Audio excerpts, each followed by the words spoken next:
ನೋಡ್ತಾ ಇದ್ದೀರಾ ಜನಸೇವಾ ಕನ್ನಡ ಟಿವಿ. ಇದು ನಿಮ್ಮ ವಾಹಿನಿ. ನೀವು ನೋಡ್ತಿದ್ದೀರಾ ಜನಸೇವಾ ಕನ್ನಡ ಟಿವಿ. ಇಂದಿನ ಮುಖ್ಯಾಂಶಗಳು.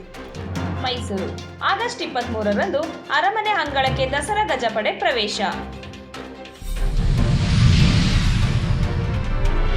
ಮೈಸೂರು ಮೊದಲ ಬಾರಿ ದಸರೆಗೆ ಏಕಲವ್ಯ ಭಾಗಿ. ಮೈಸೂರು ದಸರಾಕ್ಕೆ ಸಿದ್ಧತೆ.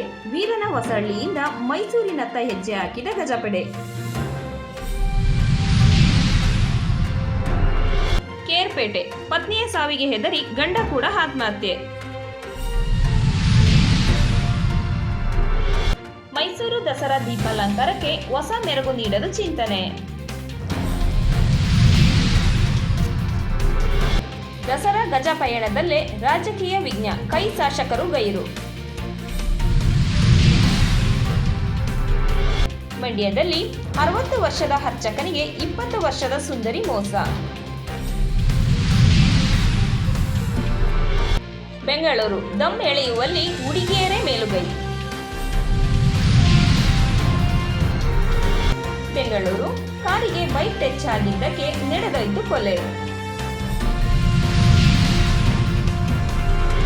ಮಂಡ್ಯದಲ್ಲಿ ಹೆಂಡತಿಗೆ ಸ್ಕ್ರೂ ಡ್ರೈವರ್ನಿಂದ ಕುತ್ತಿಗೆಗೆ ಚುಚ್ಚಿ ಕೊಲೆ ಮಾಡಿದ ಪತಿ. ತನ್ನನ್ನು ಜೈಲಿಗೆ ಕಳಿಸುವ ಕುತಂತ್ರ ಹೆಣೆದಿದ್ದಾರೆ ಎಚ್ ಡಿ ಕುಮಾರಸ್ವಾಮಿರವರ ಆರೋಪ. ಮಂಡ್ಯ ಬ್ಯಾಂಕುಗಳಿಗೆ ನಿಗದಿಪಡಿಸಿದ್ದ ಗುರಿ ಸಾಧನೆ, ಶೇಖ್ ತನ್ವೀರ್ ಆಸಿಫ್ ರವರ ಹೇಳಿಕೆ. 75ನೇ ವರ್ಷಕ್ಕೆ ಮೋದಿರವರ ರಾಜಕೀಯ ನಿವೃತ್ತಿ, ಬಿಜೆಪಿ ನಾಯಕರಾದ ಸುಬ್ರಹ್ಮಣ್ಯನ್ ಸ್ವಾಮಿರವರು ಹೇಳಿದ್ದೇನು? ಮೈಸೂರು ಜಾಲಿ ಮೂಡ್ನಲ್ಲಿ ದಸರಾ ಗಜಪಡೆ. ಸಬ್ಸ್ಕ್ರೈಬ್ ಬಟನ್ ಮೇಲೆ ಕ್ಲಿಕ್ ಮಾಡಿ ಹಾಗೂ ನಮ್ಮ ಹೊಸ ವಿಡಿಯೋ ನೋಟಿಫಿಕೇಷನ್ಗೋಸ್ಕರ ಪಕ್ಕದಲ್ಲಿ ಕಾಣುವ ಬೆಲ್ ಬಟನ್ ಮೇಲೆ ಕ್ಲಿಕ್ ಮಾಡಿ ಹಾಗೂ ಲೈಕ್ ಮಾಡಿ, ಶೇರ್ ಮಾಡಿ, ಕಮೆಂಟ್ ಮಾಡಿ.